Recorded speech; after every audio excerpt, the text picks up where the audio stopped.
Sejam bem-vindas e bem-vindos a mais um bate-papo aqui no Estúdio de Portas Abertas, esse espaço democrático, gratuito do nosso canal no YouTube para falarmos sobre diversos assuntos relacionados à arte. E como sempre a gente tem uma convidada muito especial hoje, a Fernanda Meirelles, minha amiga Fernanda. Muito boa noite, seja bem-vinda, Fernanda. Muito obrigado pelo seu tempo. Oi, gente. Eu que agradeço pela sua atenção e tempo também, além do prazer da sua companhia sempre. Tive a sorte da gente trabalhar juntos, né, num evento, a gente fez oficinas juntos e isso foi muito legal para mim, marcante na realidade, por conta da admiração que eu tenho pelo seu trabalho, mas acredite principalmente pela admiração que eu tenho pela sua energia positiva. Você é uma pessoa que de cara a gente gosta. Oh, coisa linda. Olha, não sou unanimidade não, nem Jesus. A minha esposa, que a gente esteve juntos, né, recentemente, ela saiu só falando maravilhas de você. Impressionante como você acolhe a gente com muita simpatia, com muita alegria. Esse E é o Marvin isso é muito fazendo bom. participação especial. Metido. Tá joia. Então, Fernanda Meirelles, você é escritora, artista visual, educadora, na verdade, você é um monte de coisas. E eu gostaria de começar lá do começo mesmo, né? Uma pergunta que eu faço para quase todo mundo que vem aqui. Eu queria saber de você como a arte entrou na sua vida. Né? Quais foram as suas primeiras lembranças disso e tal? Quando a gente fala arte, a gente fala várias linguagens, né? Várias linguagens, isso. Olha, quando eu estava fazendo a especialização em arte e educação, a gente respondeu essa pergunta por escrito num exercício e foi muito importante. Eu acho que todo mundo devia pensar sobre essa resposta, né? Cada pessoa vai ter um caminho. Então, eu tive a sorte de ter muito estímulo desde criança para a leitura e também tenho a sorte de ser criada pela minha mãe, que é alguém que nunca pensou, sei lá, 2 vezes antes de incentivar qualquer coisa que eu quisesse fazer no campo dos estudos e das artes e das experimentações, sabe? Nunca escutei da minha mãe, tipo, você é louca por causa disso ou daquilo. Não. Acho que ela confia muito em mim. E aí, eu lembro que eu ganhei uma caixa de madeira muito bonita, cheia de pincéis e tintas, quando eu devia ter, sei lá, uns 9 anos, 10. E aquilo foi impressionante, porque eu não sabia usar, né? Ou talvez soubesse e não soubesse que sabia, como toda criança sabe usar de alguma forma. E outra coisa que eu acho que hoje eu enxergo, que eu também tive muita sorte, é que meu pai era um cara muito ligado à música. Então, eu pude conviver com esse lado dele muito musical e me interessei também por música, né? Tive banda e tudo. Ah, é? Não sabia. A O gente até que é que você gravou um disco. toca? Olha, eu toco baixo, guitarra e violão, mas principalmente acho que violão. Que legal, que legal. É. Tá Uhum. aí, essa é uma novidade, né? E olha que eu pesquisei o que eu pude aqui sobre você, essa história da música da banda, eu não tinha encontrado ainda. Que É porque massa. foi uma vida passada, né? E dessas linguagens todas, né? Quando tu falou assim, quando a gente fala da arte, a gente fala de diversas linguagens, assim. Qual Uhum. delas você acha que mais te marcou aí nesse início? Sem dúvida é a literatura, é a palavra, é a base de tudo que eu faço. Uhum, É o que move o meu trabalho com o que é visual, né?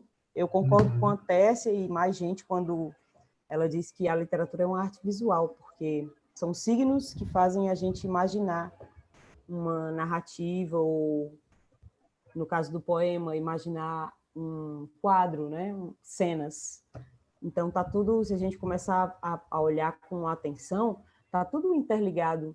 A gente vai transformando o que a gente quer em signo e vai encadeando um signo no outro. Eu enxergo as imagens seja o desenho, seja a foto, como signos, assim como as letras, assim como... E aí, indo por um caminho mais complexo, as palavras e a narrativa e o movimento. Também fiz um curta de animação. Foi massa. Caramba, Com mas com o Akel, foi? Era o projeto... como chamava? Foi há uns 5 anos, mais ou menos. Animascópio. Legal. E ainda sobre teu início, já que a literatura, assim, você poderia destacar algum livro, ou escritora, ou escritor que te marcou, assim, bastante? Quando eu comecei a ler, eu já lia de tudo mesmo. Tudo que caía perto de mim, eu lia. Achava tudo muito interessante. Aliás, continuo achando. Inclusive, eu estava pensativo sobre a minha relação com as revistas, sabe? Uhum. É impressionante. Toda revista é muito interessante. Mas eu li no colégio, por exemplo, tudo que era adotado como paradidático, eu lia no começo do ano. Todos os livros do ano todo. Aí ficava dando spoiler para as pessoas, muito chato. Li Turma da Mônica, li depois muitos livros de terror do Stephen King, que até hoje me causam assim, muito prazer, e essa volta assim, à adolescência, que eu adoro. Li também, comecei a ler poesia com Mário Quintana, tenho essa relação com ele também, de voltar para algum lugar na minha adolescência, que é gostoso. Depois comecei a ler Lígia Fagundes Telles com mais atenção, e até hoje é uma das minhas preferidas. Mas, ao mesmo tempo, eu também já lia Henry Miller, já lia umas coisas assim, mais pesadas, sabe? Que eu também tenho essa relação, agora um pouco mais revista, mas sim, e literatura brasileira, um monte, e aí a gente chega na Hilda Hilst, que também é uma das minhas preferidas e para onde eu volto com alguma frequência, sabe? Legal, bacana. Bem, um veículo, né, que me levou até você a conhecer um pouco do seu trabalho foi o fanzine. Uhum. Porque também fui fanzineiro, né, tenho isso no meu Tá, currículo. tá no seu currículo, que Tá maravilha. no meu currículo, foi uma fase maravilhosa, na realidade, né? E aí eu queria falar Uhum. contigo sobre isso agora, sobre Sim. fanzines, né? E aí eu queria começar ouvindo de ti, na tua opinião, claro, da maneira mais livre possível, o que é fanzine para você? Como você definiria o fanzine? Tem tantas respostas para isso, tem a curta, a curtíssima, a longa, tem a... Escolhe a mas que você tiver mais tá. afim de falar. Eu acho que zine, eu posso começar dizendo que é um estilo de vida, é uma forma de abertura para o mundo.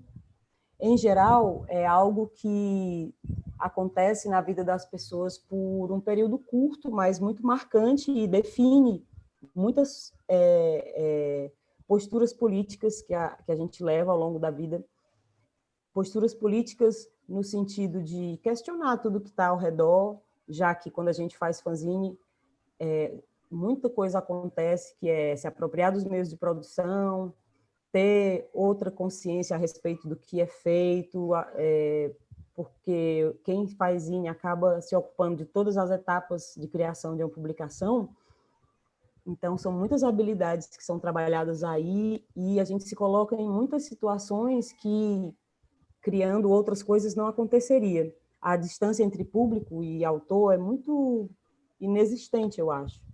Então, é também um espaço de experimentação muito livre, sem modelos, né? E, então, questões que dizem respeito a ter o medo do ridículo, de criar, ou importâncias que se dá a status, circuito da arte, muito logo são implodidos. E a nossa relação com o dinheiro também, e o papel de ser mensageiro no mundo, de saber que todo mundo tem sim uma mensagem para espalhar, dar valor à história de cada um. Talvez seja importante também no sentido de construção de si, de começar a se enxergar melhor, já que com o passar do tempo, quem cria pode olhar para trás e ver quem era quando estava fazendo aquilo, e entender melhor alguns processos, né? E um senso de comunidade muito forte, eu acho, também. Então, fazer fanzine é isso, e é se divertir também. Talvez por isso seja também tão cativante, tão marcante na vida das pessoas, porque, em geral, isso acontece num período em que está todo mundo muito disposto e aberto à experimentação, tendo tempo e pouco dinheiro, ou seja, quando são mais jovens, né? Quando as pessoas são mais jovens. É muito Exatamente. tesão fazer fanzine. É É muito muito bom. bom, é muito bom. Você falou do senso de comunidade, né? Para quem nunca fez fanzine, é porque existe um costume, uma cultura de troca mesmo de zines, de encontros de zineiros, né? Uhum. Quando não aconteciam encontros de zineiros, existiam zines no Brasil que você descobria endereços de vários fanzineiros Uhum. Brasil afora que você podia mandar por correspondência. Isso ainda existe, isso ainda Ainda existe. existe, Como sim. nunca foi espetaculoso, agora, então, em tempos de telas, passa de forma ainda mais discreta, mas existe Uhum. também. Sim, E quando sim. a gente fala desse senso de comunidade, eu vou além, não só entre fanzineiros, mas o olhar que se cria entre quem faz com quem está por perto, né? E vice-versa, quem lê com quem faz, porque fazer um zine, como fazer qualquer obra, é convidar alguém para olhar para alguma coisa, né? Hum. Junto. Essa é a palavra. Maravilha. Então, como eu estava te dizendo, queria agradecer a Kerla por esse encontro, né? Nossa Ah, amiga em comum que fez essa ponte. Ela sim. mandou perguntas para você, né? E eu acho que esse é o momento ideal para encaixar a primeira pergunta dela. Ela gostaria de saber qual foi o seu primeiro impulso para fazer um zine, né? Se foi uma raiva, uma dor, uma alegria, uma saudade, né? Se você lembra desse sentimento. Lembro sim. Então, eu conheci a Thaís Aragão, acho que em 95, 96, e aí ela já fazia fanzine e era o Grapete. Ela estava no primeiro ano do jornalismo e eu lembro que a primeira sensação que eu tive quando eu entendi o que era aquele papel que ela estava me dando, aquela publicação ali, que sim, fazia muito sentido. Por que todas as pessoas do mundo não fazem fanzine? Porque a gente tem coisas para contar e que massa criar uma rede de difusão que seja simples, barata e que fale sobre o que nos interessa, da forma que a gente quiser. Então, eu pude ler muitos fanzines que ela tinha no arquivo dela e também os zines do Iver, o Iver Lima, né? Ele também tinha Uhum. um arquivo enorme. E, na época, muitos eram de quadrinhos e ou eram diagramados já nos primeiros programas de diagramação. E aí eu ficava pensando, será que não dava para a gente fazer um todo à mão? E numa noite que estávamos eu e meu amigo Germano, que é o meu amigo desde a infância, a gente estava numa casa de praia do meu avô, esperando as pessoas chegarem, mas as pessoas acabaram chegando só no dia seguinte. Então a gente teve uma noite de ócio e tédio, e foi dali, como uma brincadeira, que nasceu o nosso primeiro zine, que se chamava Finzine, que era o fim, ficar ali na casa de praia esperando as pessoas, né? E ele era todo feito à mão. E ele teve uma vida até longa, eu acho, sabe? Ele durou, sei lá, uns 2 anos, e foram 9 números. Era muito divertido fazer o Finzine. Legal. Finzine, né? Era. Muito legal. É muito divertido, com certeza. Muito. A gente falava de muita coisa que a gente gostava. E hoje, quando eu pego esses originais, a gente experimentava visualmente muita coisa sem os computadores, né? A gente Uhum. desenhava, fazia, deturpava algumas imagens. Eu nunca fui muito fã de colagem, assim, gosto, acho bonito, mas nunca foi muito minha praia. Era uma questão de combinação de elementos mesmo lá. Imagens que traziam histórias e a gente começava a escrever, fotografias da cidade, que a gente xerocava e aí escrevia por cima. Isso já era um germe do que passou a ser meus postais depois, né? Ah, legal. Legal demais. Já já a gente vai chegar nos teus postais, mas assim, você é graduada em letras, né? Professora de inglês, tem especialização em Uhum. arte e educação, é mestre em comunicação social, né? Uhum. Fala para mim sobre a importância do estudo, né, do estudo Ah, formal e massa. informal, né, acadêmico e não acadêmico para você? Essa pergunta é muito ótima. Ninguém tinha me feito essa pergunta antes, Daniel. Ai, que bom. É, Fico feliz. eu passei a vida inteira prestando atenção não só no que acontece dentro de um estudo formal, mas no que acontece fora das escolas, fora da academia. E no que acontece quando existe essa zona híbrida entre as coisas, né? E o que eu penso hoje é que quanto mais misturado a gente pode ser, quanto mais a gente se misturar com pessoas diferentes da gente, com históricos de estudo e vida diferentes, e quanto mais a gente se coloca em posições em que dá para viver experiências distintas, mais legal a vida fica, sabe? Então, quando eu entrei na faculdade, eu fiz história, depois mudei para letras. Sempre falo, né, que eu não estava pronta para a história real, então fui para ficcional, fui para Adoro, letras. adoro, adoro essa sua resposta. Assim E como aí você eu já fala dava. também da resistência armada, né? Pois é, eu não estava pronto para ir para a luta armada, eu Da achava que luta. era muito fundamental a luta armada, achava, então eu estava ocupando o lugar de alguém ali na faculdade de História que iria para a luta armada, né? Então eu fui para letras. Lá eu me encontrei, eu já dava aula de inglês, usei fanzines dentro da sala de aula, desde da metade do curso, e aceitei convites para dar oficinas de zine, sem saber como era, porque isso nunca tinha acontecido aqui em Fortaleza, perto de mim. E depois tive a sorte de encontrar professoras que sacavam do potencial da coisa, mesmo sem nunca ter visto um fanzine, e confiaram, e foi ótimo. E depois, entre a minha graduação, a especialização e o mestrado, houveram algumas pausas em que eu me envolvi com coisas muito diferentes. E os cursos, eles são em áreas diferentes, né? E eu nunca tive dúvida de que eu estava fazendo a coisa certa, sabe? Assim, algumas pessoas diziam, ah, mas tu fez letras, agora tu vai para arte e educação, agora tu vai para comunicação. Tá tudo interligado. Inclusive, essa palavra trans é muito importante. Tá tudo muito interligado. É um erro achar que não.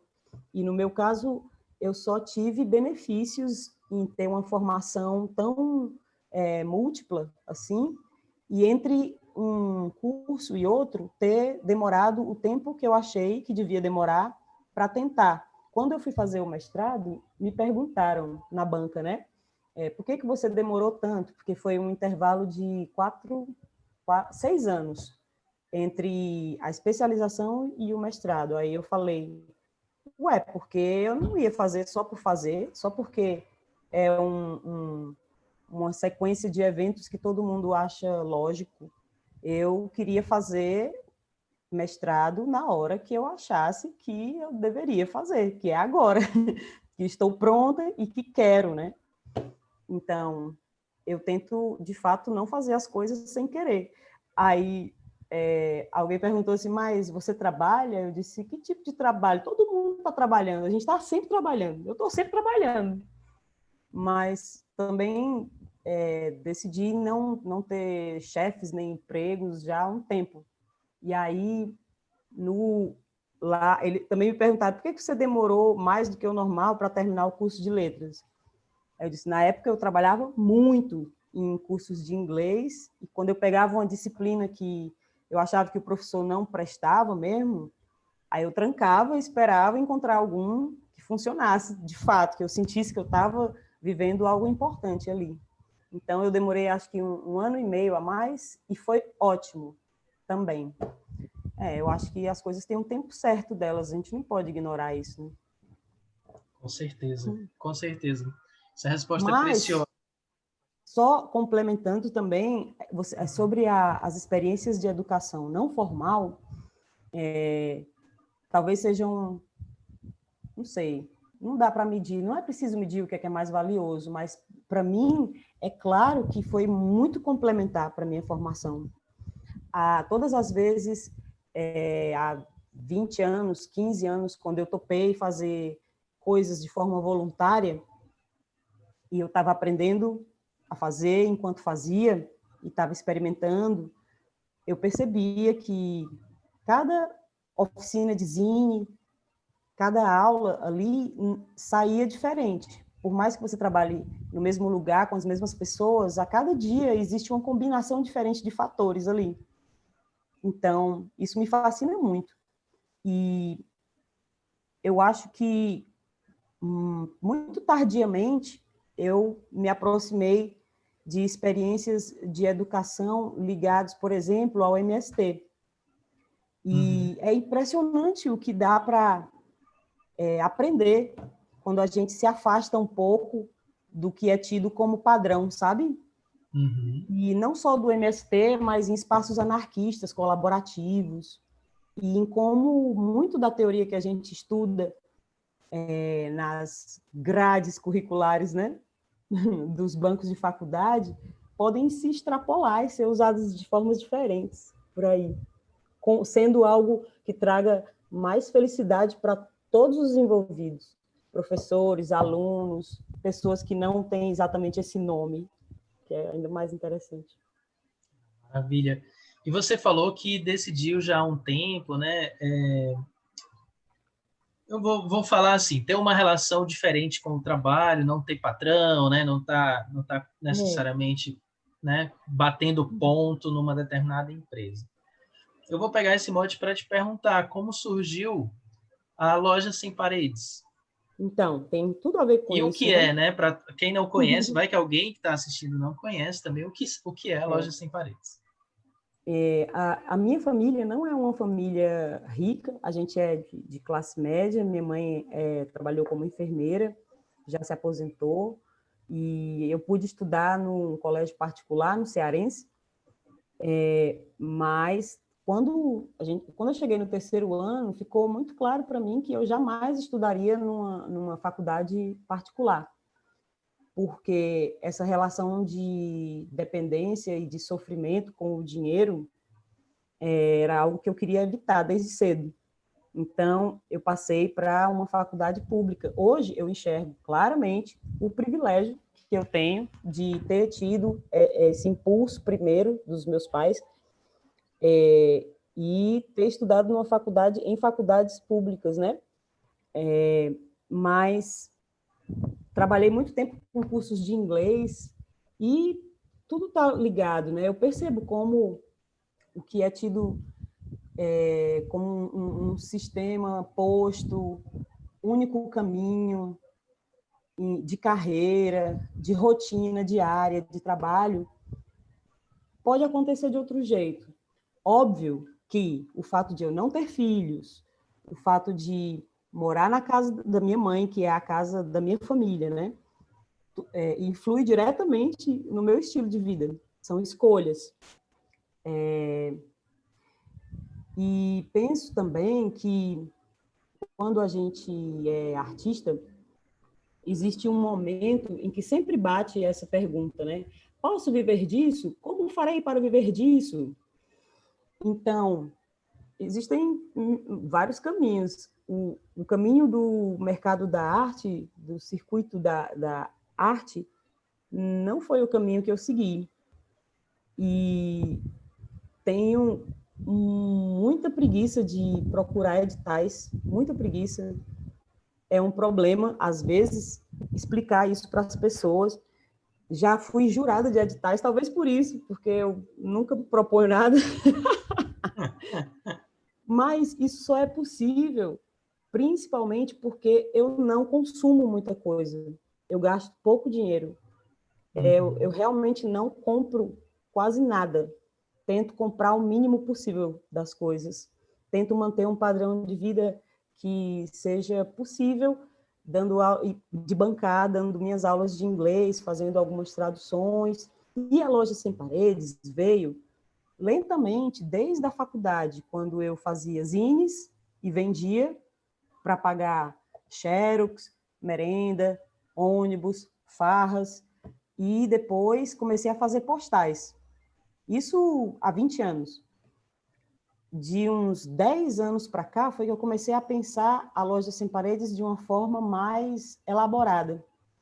E coincidiu com a época do mestrado e tive apoio, que foi muito importante, da Joana, que era minha companheira na época, que me ajudava a me organizar, porque a disciplina também, para quem cria e quer viver disso, se faz necessário, né? Disciplina é liberdade. Renato Russo estava certo.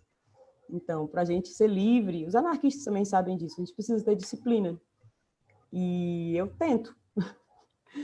Sigo sempre tentando, não é sempre que eu garanto, mas eu tento. E a Loja Sem Paredes hoje se mantém principalmente com vendas pela internet. Já era assim antes, e com a pandemia tudo se intensificou, né? Então, o ritmo de produção às vezes fica um pouco mais rápido, mas ele raramente chega numa escala que me deixa impossibilitada de fazer outras coisas que eu quero, né? Ou seja, as coisas que eu crio, eu vou criando aos poucos e em poucos, como chama? Por exemplo, o que eu tenho feito mais ultimamente são as canecas de porcelana, mas eu faço de 10 em 10. É muito pouquinho, né? E Pouquinho. é através da internet, através do teu Instagram, de um site? Qual o canal?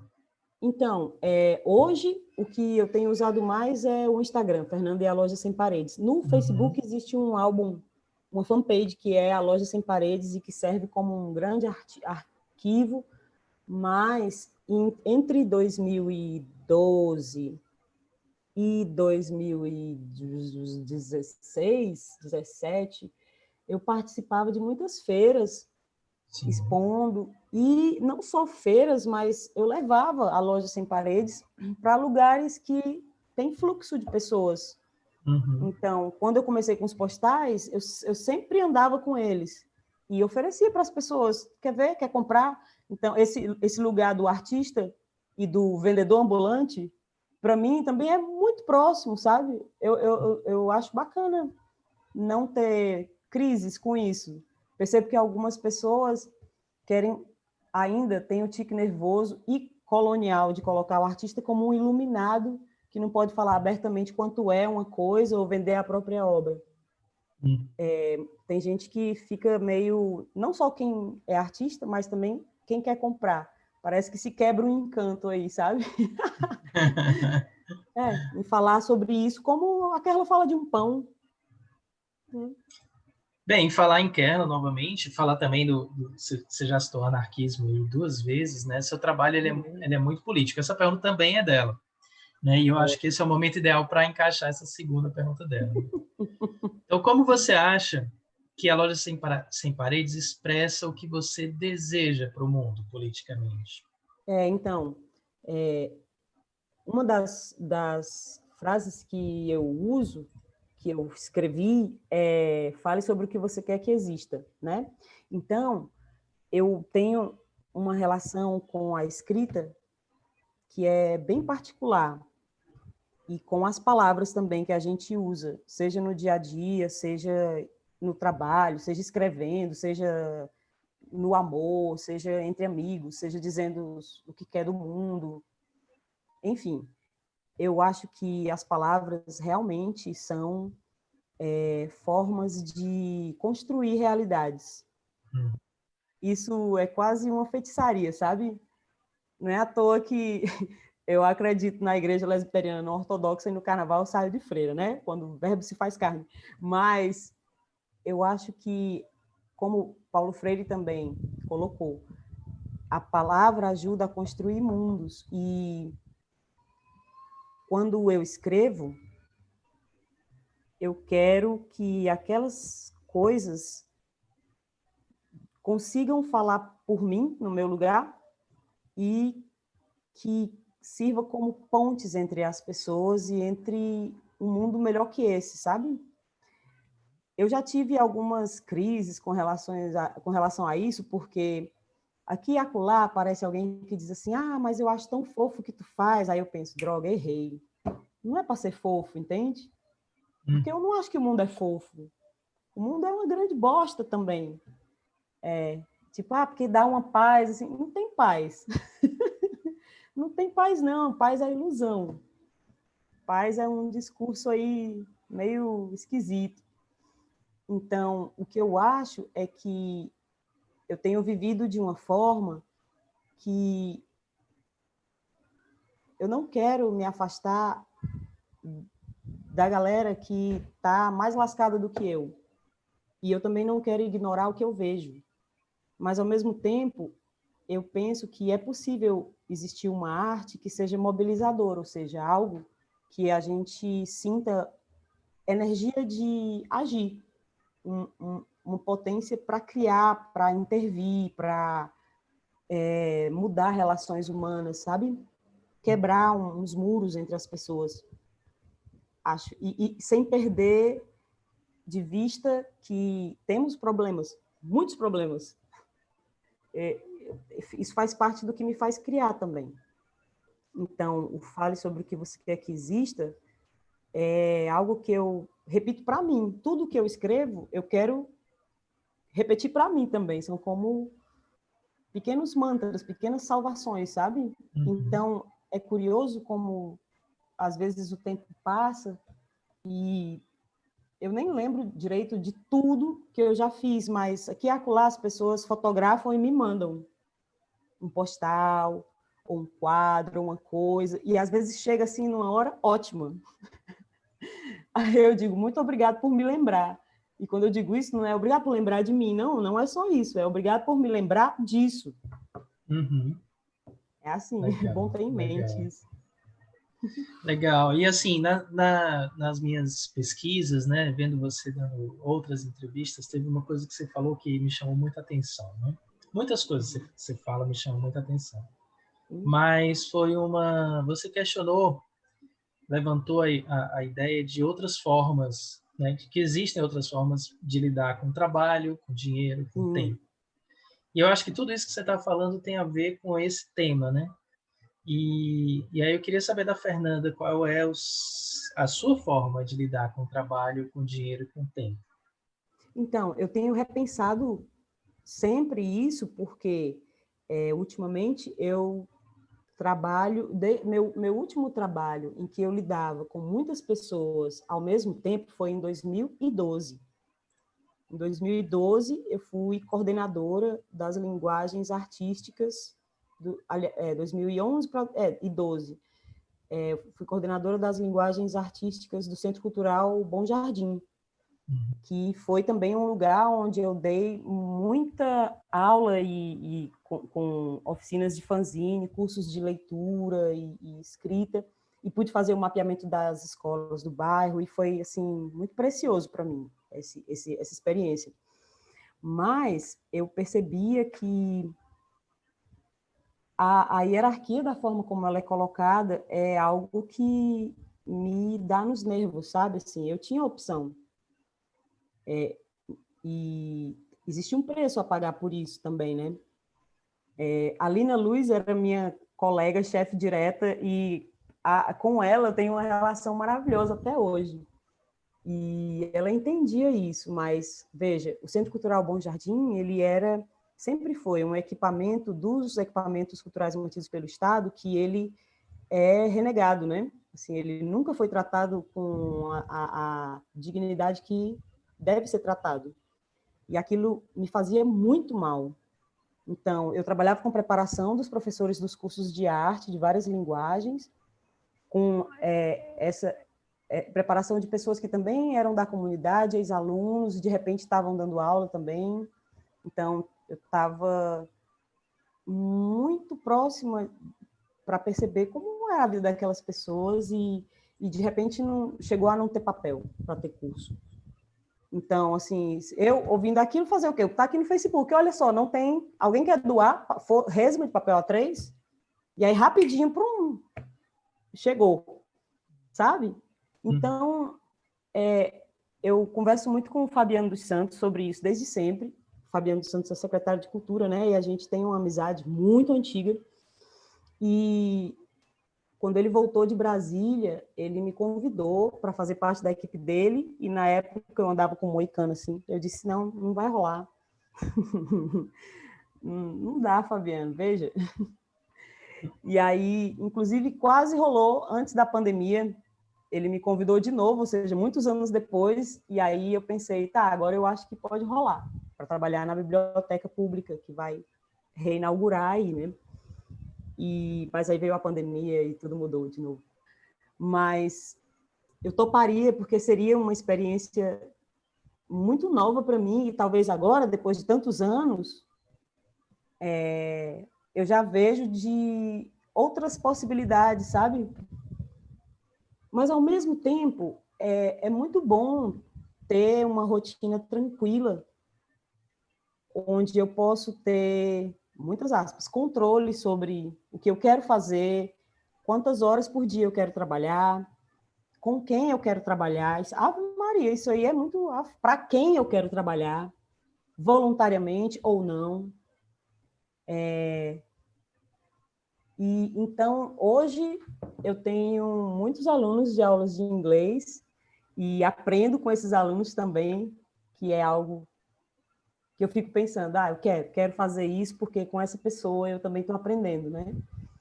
E as traduções me levam para aquele lugar das palavras, de brincar com elas, tudo, que é perto de um bordado, na verdade, né? E, em paralelo, transversal a isso, sigo escrevendo e fazendo as coisas que eu gosto para vender com a Loja Sem Paredes. Então, o que vai acontecer daqui para frente, eu não sei. Inclusive, uma vez teve uma festa aqui em casa, alguém derramou uma coisa e perguntou para mim, você tem um plano? Um pano? Eu entendi um plano. Eu disse, não tem um plano. Não, um pano. Aí eu, plano? Não, assim... Não, um pano para a gente limpar. Eu, sim, claro, um pano eu tenho. Não, mas eu tenho um plano, eu tenho. O plano é que um dia eu consiga arrumar uma forma de que o acervo de zines que esteja aqui em casa vá para um lugar que possa estar disponível para as pessoas da cidade ou pessoas que queiram entrar em contato, né? A Ziniteca. A Ziniteca, né? Que é uma batalha já de alguns anos, né, Fernanda? Sua. Mas é algo, não é só minha, e eu acho que para ela existir, teria que ter a confluência aí de elementos que ainda não apareceram. Porque acho que teria que ter uma equipe afinada de uma forma correta, um mínimo financiamento, e aí não sou eu que vou fazer isso, e um espaço físico meio que provisório. A gente já fez algumas experiências assim da Ziniteca Móvel e foi massa. Mas eu não tenho pressa, eu acho que isso vai acontecer, vai ser legal. Legal, isso é muito bom, não ter pressa, né?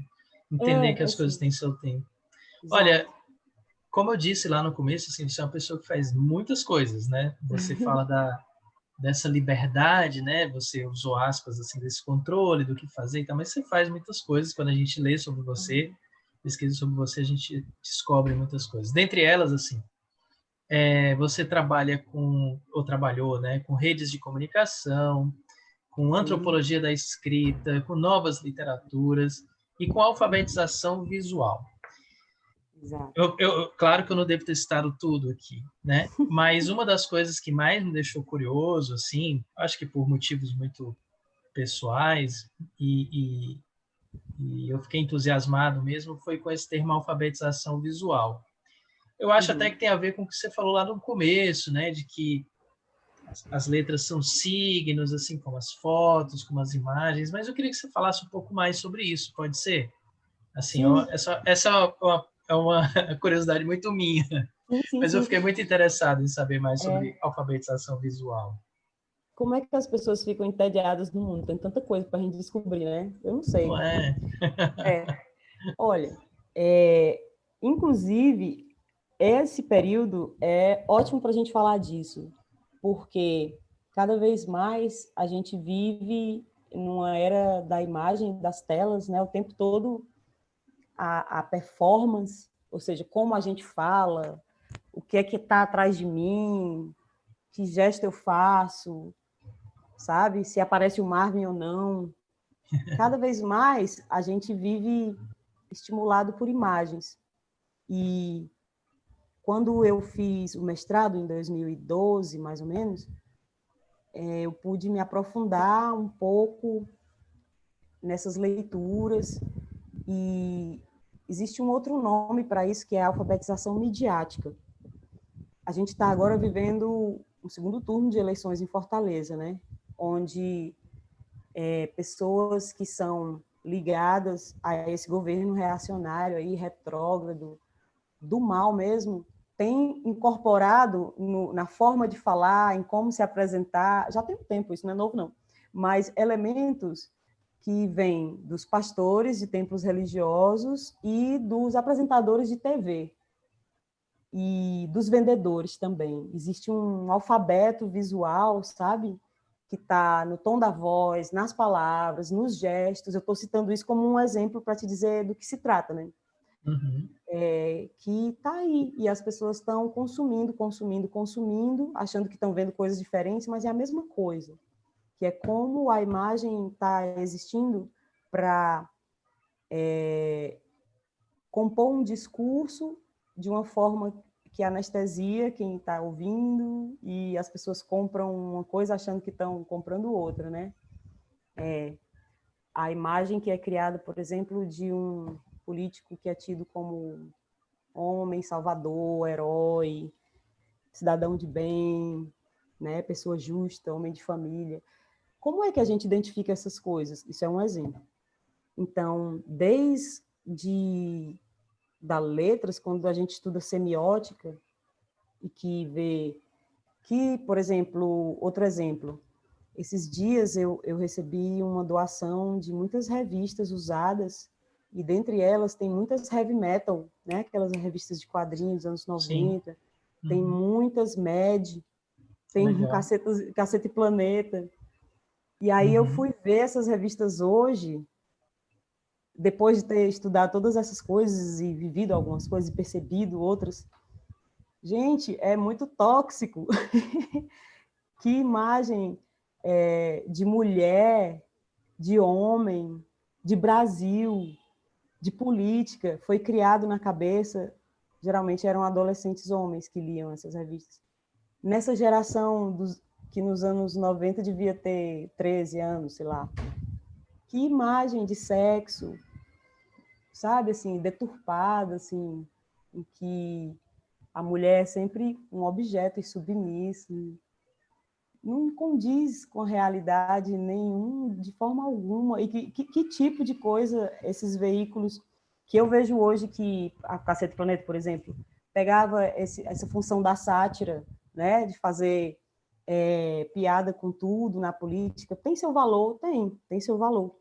Aí, se a discussão do politicamente incorreto ainda cabe, não sei, mas eu não me sinto à vontade de doar essas revistas para uma biblioteca comunitária, por exemplo. Porque os adolescentes que vão ver, as crianças que vão ver aquilo, não vão ter alguém para dizer, olha, tu tá vendo isso? Tem isso também, hein? Ó, por que isso está aí? Vamos pensar. Que mulher você conhece que é assim? Que papel ela está tendo nessa história? Que mulher tem essa postura física para fazer isso que ela está fazendo nessa história? Tudo bem, é fantasia, mas em nome do quê? Né? Sim, sim. O que é que essa galera toda queria que existisse? Que tipo de ação elas queriam estimular nas pessoas, nos jovens que leiam aquilo? É engraçado eu falar isso hoje, veja só, né? Porque se aproxima, sei lá, eu me vejo como uma tiazona, assim, meio... dando lição de moral às avessas, né? Mas sei lá, é estranho, é novo. A sensação que eu tive vendo essas revistas hoje foi assim, eu também não vou tocar fogo nelas, porque é errado queimar coisas construídas, escritas por pessoas. Faz parte da nossa história. É um documento histórico de pensamento, de expressão, é um retrato também de vidas, né? Sim. Que aconteceram ali. E que Então, geraram quando eu esses falo... questionamentos, né? E essas realidades que temos hoje também, né? A Sim. arte é sempre isso, é sempre um espelho e é sempre também um motor de acontecimentos, né? A arte é muita coisa junto. É um espelho, sim, do que está acontecendo. é um espelho de nós mesmos enquanto indivíduos, né? A gente olha para uma coisa e o que acontece ali é porque a gente também está se vendo ali de alguma forma, né? Se gosta, se não gosta. E, ao mesmo tempo, a arte é registro histórico de um povo. É documento histórico, nesse caso, né? Aí eu estou aqui. A Mônica me sugeriu doar para a oficina de quadrinhos do UFC, que aí seria um contato supervisionado, contextualizado das coisas, né? Assim.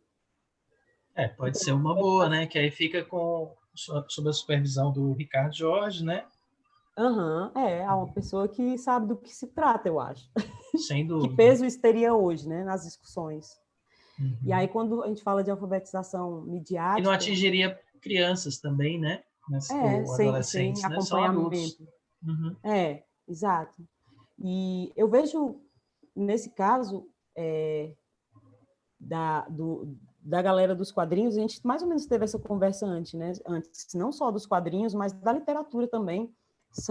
Trata-se de um grupo de artistas cujo corpo está muito pouco implicado na produção. E a rotina de trabalho é um negócio muito isolado, pode se tornar, em geral, se torna algo muito distante da rua. E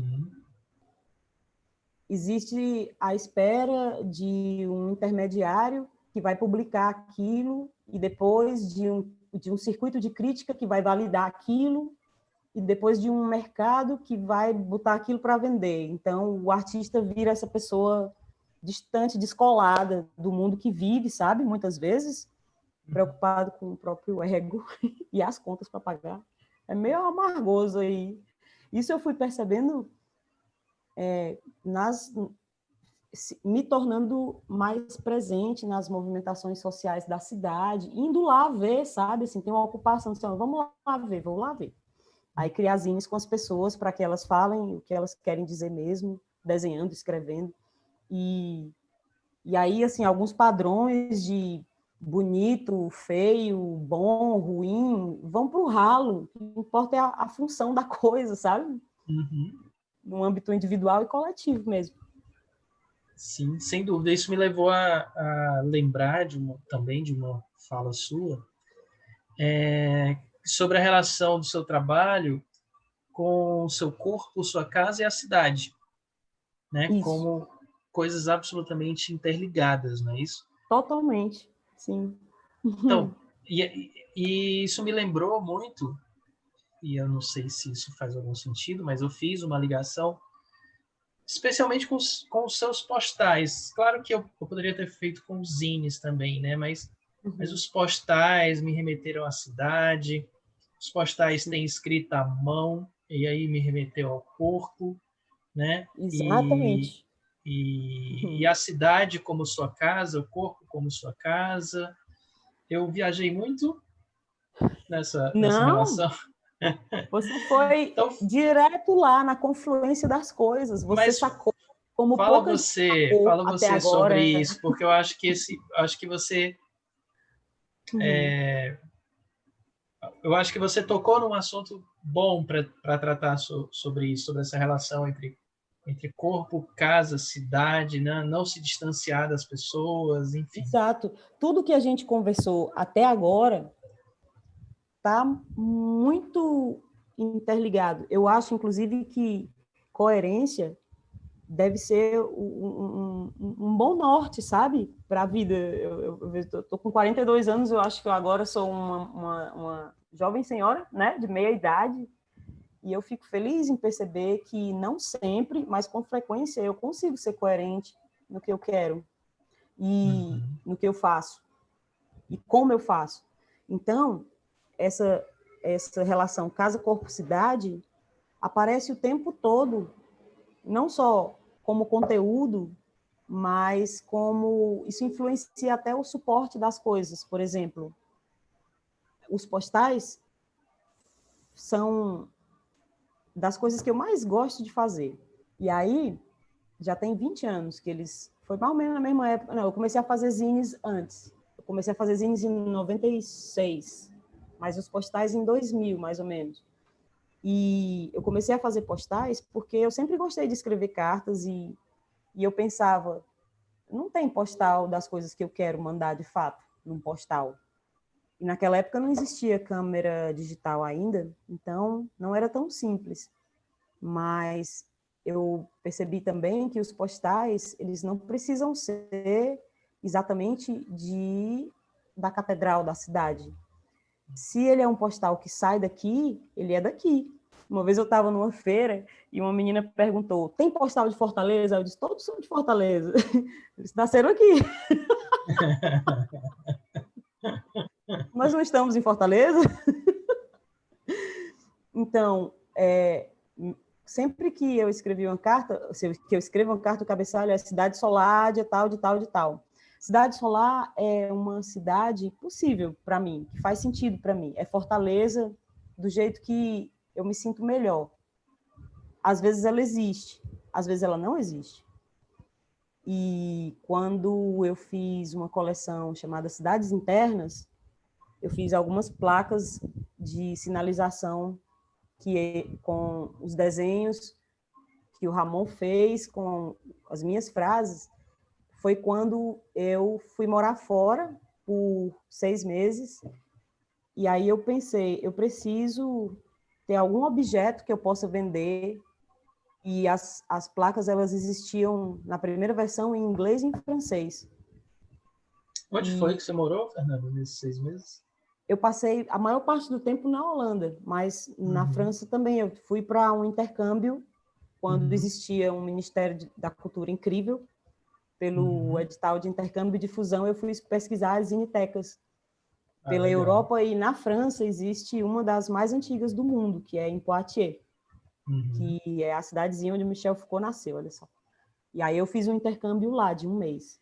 Nos outros, fui em algumas feiras de fanzine pela Europa, tentei pesquisar fanzines e educação em algumas zinetecas, e eu percebi que isso não é tão frequente quanto é no Brasil, porque eles não tiveram Paulo Freire, né?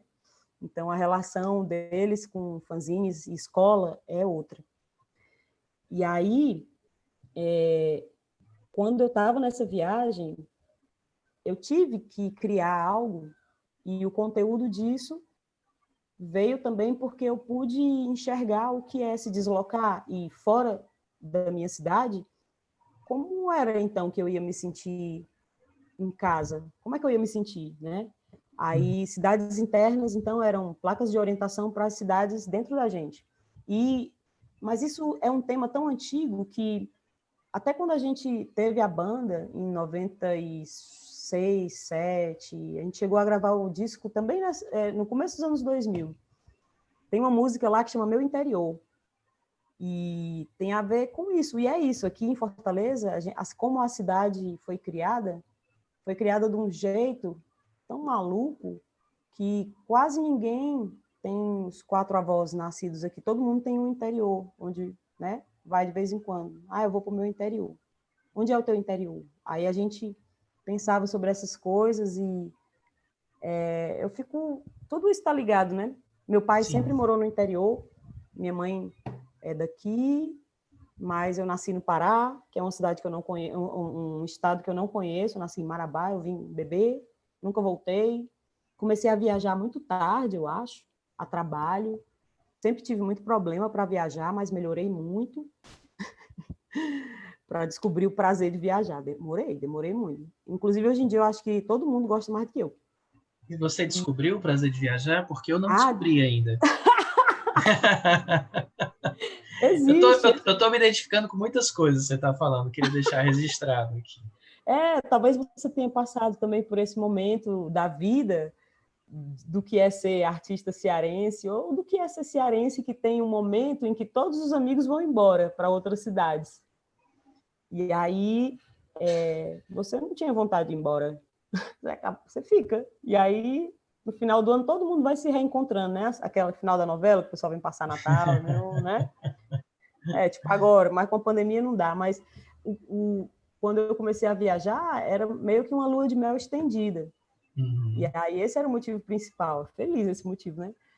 Mas eu comecei a olhar para as cidades, as outras cidades, pensando, o que eu quero dessa cidade mesmo? Quero ver o que aqui mesmo? Eu estava numa situação que eu não era turista, eu não era estudante, eu não estava trabalhando.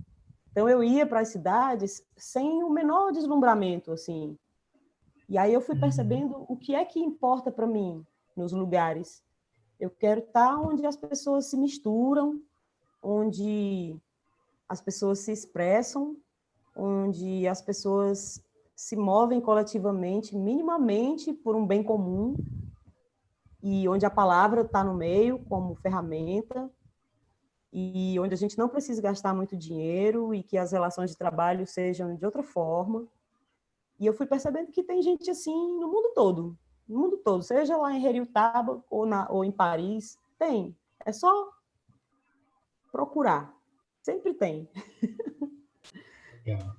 Uma coisa que você falou aí no meio dessa sua fala é que você gosta muito de escrever cartas. Sim. E isso é uma coisa que sempre me fascinou, né?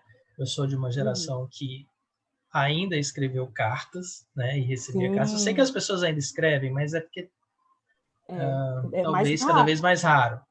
E aí É. eu gostaria de saber, você ainda escreve cartas? E qual a Sim. importância de escrever à mão, né? Para você, de trocar cartas. E aí você pode falar sobre escrever à mão de uma maneira mais ampla do que Uhum. cartas. Aí Mas. é onde acabou o meu mestrado. Quando eu decidi fazer mestrado, eu pensei, poxa, tá aí uma coisa que eu adoraria passar 2 anos estudando as cartas. E aí, entre 2001, 2002 até mais ou menos 2008, acontecia com muita frequência os Índice aqui em Fortaleza, que era o Sim. encontro de trocas de fanzineiros, né? De fanzines. Exposição, venda, troca. E, na época, eu tinha uma zine grande, que era como uma revista catálogo, que se chamava Sputnik, onde eu fazia as resenhas das zines que eu recebia e colocava lá endereço, e-mail das pessoas e alguns trechos que eu gostasse. E essa zine circulou no Brasil todo e aqui em Fortaleza bastante. Começou meio a meio, eu acho, assim, devia ter umas 15 resenhas de fanzines cearenses de Fortaleza e umas 15 de fanzines do Brasil.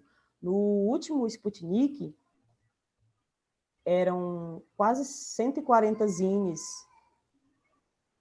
todos aqui de Fortaleza. Nossa. Uhum.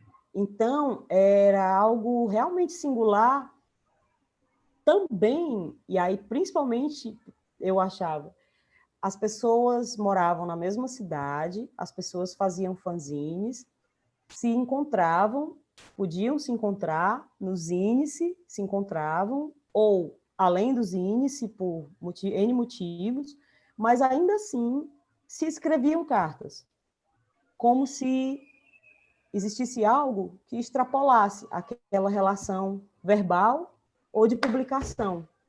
E aí, no mestrado, eu estudei como as cartas nutriam essa rede, cartas entre pessoas da mesma cidade, pessoas jovens, né?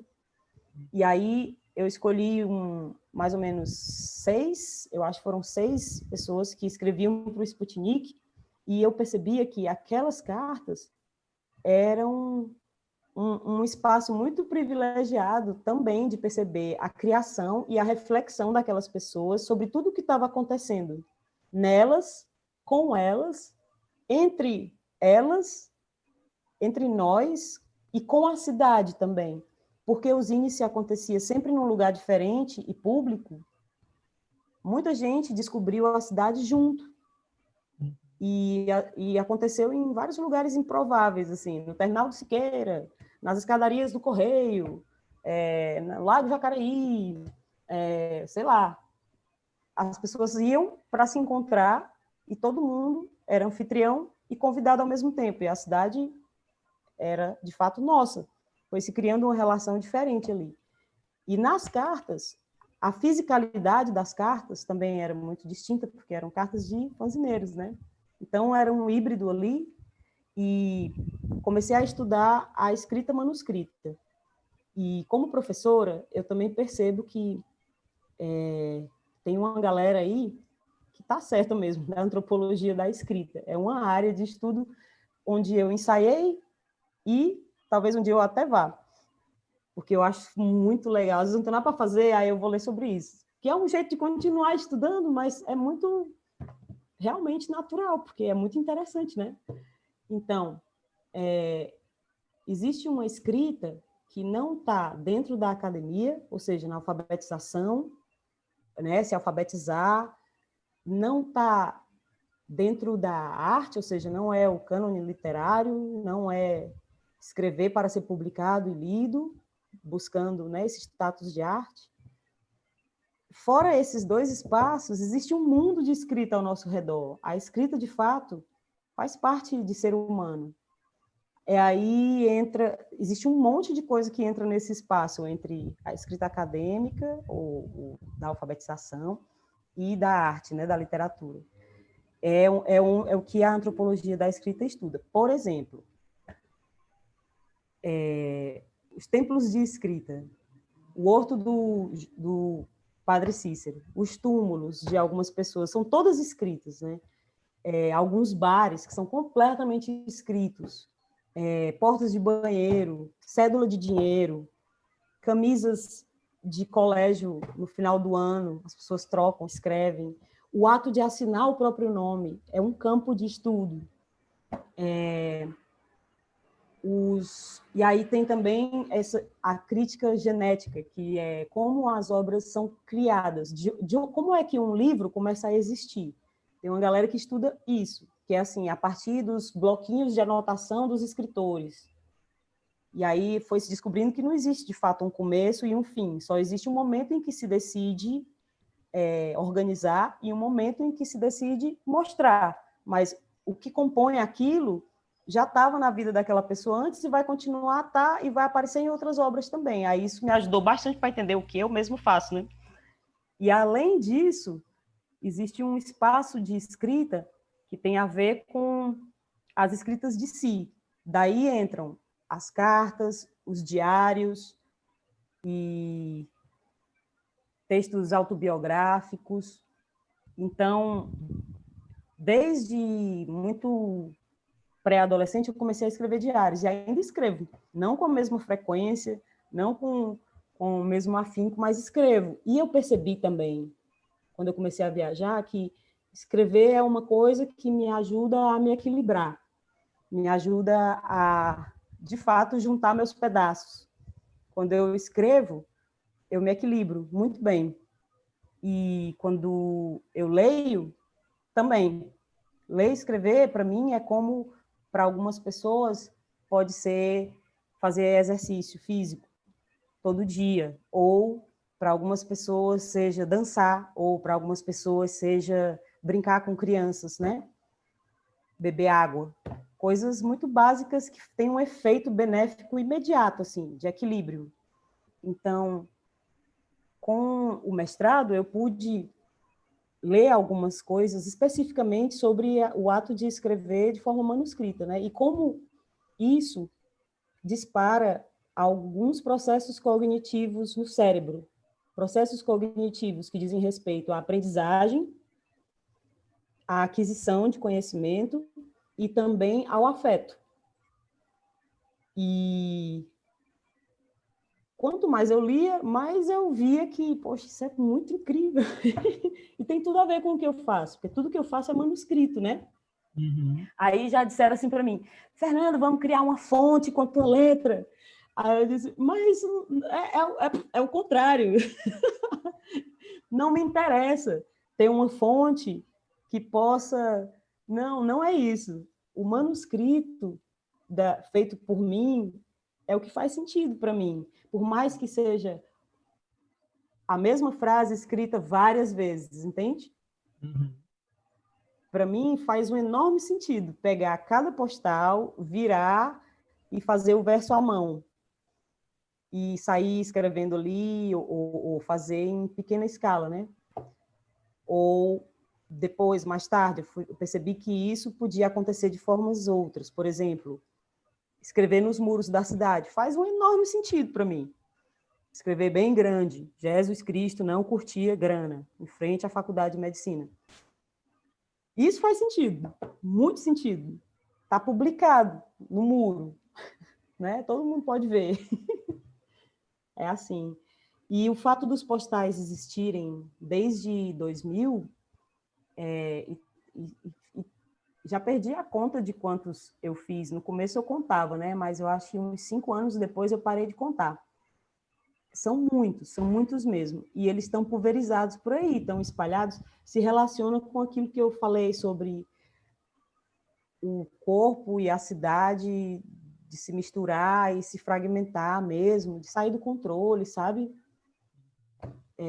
Parece coerente para mim, isso. Maravilha, Fernando. A minha próxima pergunta seria algo que eu acho que você já respondeu lá atrás, naquela história do pano e do plano, né? Eu ia perguntar sobre seus projetos, seus próximos projetos, se você quiser falar, claro. E se Sim, eu tiver tenho alguma um coisa, projeto que eu quero falar. por favor. Então, a minha relação com o objeto livro também foi sendo repensada de anos para cá. Adoro o livro, mas nunca tive grandes ambições para escrever um livro sozinha. Existe uma vontade, mas ela não chega a ser tão grande a ponto desse livro existir, porque essa vontade acaba indo para outras coisas, né? Ela se resolve em outras coisas. E eu participei de alguns livros de contos já, e foi De massa a experiência. poesia também, não é? Um livro de poesia e 2 de contos, Uhum. E foi muito legal essa experiência. Agora, esse ano, eu vou lançar um livro de postais, que Que legal. são 27 postais da Cidade Solar. Aí eu vou escolher só as fotos que eu tirei de Fortaleza, em lugares diferentes, e fazer isso por 2 motivos. Primeiro, porque vai ser legal organizar assim as 27 imagens que eu gosto mais da cidade que eu fiz até agora, assim, ou pelo menos 27 que eu gosto muito, porque algumas se perdem desde que o armazenamento das imagens está em nuvem, é muito mais difícil para mim encontrar as coisas, né? No tempo das câmeras digitais era muito fácil, toda semana eu baixava, botava numa pastinha, eu sabia o que era. Mas essa publicação vai sair esse ano ainda. E a outra coisa é uma coisa que eu não sei quando vai acontecer, que é essa coisa da Zineteca como um espaço de uma escola meio doida, sabe? Onde as pessoas possam criar as coisas e tal. Fazer suas zines sobre... Trabalhar com alfabetização de adultos também. Vixe, deve ser muito massa isso aí. Tá vendo? Então você tem planos. Tô cheio de pano, cheio de pano. E panos, né? Pano eu já tenho também, os panos de Deus, aqueles paninhos assim, ó. Né? Adorei. Mas aí você falou muito também sobre a leitura, né? Do quanto ela é importante para você se equilibrar enfim, sobre a escrita. E aí eu queria saber, essa é uma pergunta para todo mundo, né? O que você está lendo no momento, se você poderia fazer alguma indicação de leitura para a gente. Legal. Posso sim. Posso mostrar? Pegar para mostrar? Claro, pode mostrar.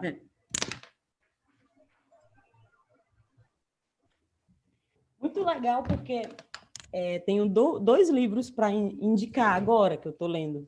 Um é esse aqui, que eu sabia que ele existia, mas eu não sei se ele é fácil de encontrar, acho que não é não, mas eu fui na casa de um amigo, Pedro Caran, e ele tem o livro, eu disse, gente, ele tem o livro, aí qual é a Pedro, história? sim, maravilhoso. Eu vou ler o título porque vai ter gente que só vai ouvir. É o Diários de Bicicleta, do do David Byrne. Que é mais conhecido por ser o vocalista ter sido o vocalista do Talking Heads, né? E é um cara muito atento aí às coisas, e ele curte andar de bike em todo lugar do mundo. Ele pega a bikezinha dele dobrável, desdobra e vai dar um rolê. Ele não é atleta, e ele tem um olhar sobre as cidades muito interessante. Ele percebe coisas nessas voltas dele de bicicleta muito bacanas, que está nesse livro aqui. Aí eu estou lendo ele e estou lendo esse aqui, ó, que é o Zines no Cárcere, que é uma preciosidade, porque, primeiro, é o primeiro livro sobre isso, se duvidar, na América Latina, pode ter tido outra publicação sobre isso, mas talvez em zines, né? Não em livros. E é uma prática que acontece em alguns lugares do mundo, que é criar zines dentro de espaços de cerceamento de liberdade, né? Seja para pessoas adolescentes ou adultos. E aí, nesse livro, que é organizado pelo Márcio Snow, um fanzineiro e educador lá de São Paulo, com quem eu troco muita experiência há muito tempo. Márcio Snow teve a ideia de puxar esses relatos aqui com mais 3 pessoas, dentre elas a Jo Feitosa, que é daqui de Fortaleza, e fez um trabalho fantástico com zines no presídio feminino e num presídio masculino com as travestis, contando as histórias de vida delas e tal. E lembrando da Silvia Moura também, que estava nessa experiência de quase 20 anos atrás, com o Hóspedes de Auri. Auri era o Auri Moura Costa. Então, esse livro é publicado pela Marca de Fantasia, que é do Henrique Magalhães, a primeira pessoa a escrever sobre zines no Brasil, publicando pela editora dele, que é a Marca de Fantasia, e que também é gay, ou seja, LGBT, assim como o Márcio, assim como as travestis que falam, né, numa parte do livro, assim como eu. Então, eu estou muito feliz, porque esse livro saiu esse mês, né? Os Zines no Cárcere. E aí são esses 2 que eu estou lendo. Eu adoro o Henrique Magalhães, é um grande Ele cara. é um príncipe, como todos os príncipes deviam ser. Demais. E quando você falou que seus problemas com editais, eu também tenho. E, coincidentemente, também fui jurado de um edital em Natal, junto com o Henrique Magalhães. Que coisa linda. A gente compartilhou alguns dias ali, Sim. analisando a obra das pessoas e tal. Foi super rico, foi super legal. Eu adoro ele. Ele é lá de João Pessoa, né? Ele Exatamente. Trabalha na Universidade Federal de João Pessoa e foi também o primeiro, talvez no Brasil, a introduzir a criação de zines como método avaliativo no curso de jornalismo, né? Legal. Tinha uma disciplina de pequenos impressos, algo assim. Aí a forma de avaliar a pessoa era se ao longo do semestre ela conseguia manter uma produção de uma zine com 3 números, 1, 2, 3. Legal, mal barato, isso eu não sabia, que massa. Fernanda, a gente está chegando aqui no final e eu sempre pergunto isso. Muito obrigada. Olha, pessoas como também. você me ajudam a pensar. Fico cheia das ideias depois de uma conversa assim. Você também, você me renova toda vida que a gente se encontra. Eu lamento da gente se encontrar pouco. Eu acho que pós-pandemia, uma das minhas metas é ver se eu consigo me encontrar mais com você, porque é muito enriquecedor. E das coisas que você faz a gente pensar, eu queria que a gente terminasse com chave de ouro. Eu vou lhe fazer uma pergunta fácil. Na sua opinião, o que é arte, Fernanda? Respirar, não se fechar, acreditar que é possível inventar outra forma de viver. Acho que é isso. Maravilha, maravilha. Muito, muito, muito obrigado por esse papo. Eu espero que a gente tenha muitas oportunidades de papear sem precisar gravar necessariamente, não precisa disso, a gente pode papear só gravar no meu coração as conversas que a gente tem. E foi um grande prazer. Eu tenho certeza que as pessoas amaram. E massa, Daniel. Vamos aguardar aí os comentários, né? Eu tenho certeza que serão ótimos. Eu vou lhe passar tudo direitinho. Muitíssimo obrigado, Fernanda. Esse foi mais um Estúdio de Portas Abertas com Fernanda Meirelles. Demais. Eu foi te demais. Agradeço. Boa noite. Muito obrigado, Fernanda. Beijão. Beijo, Daniel.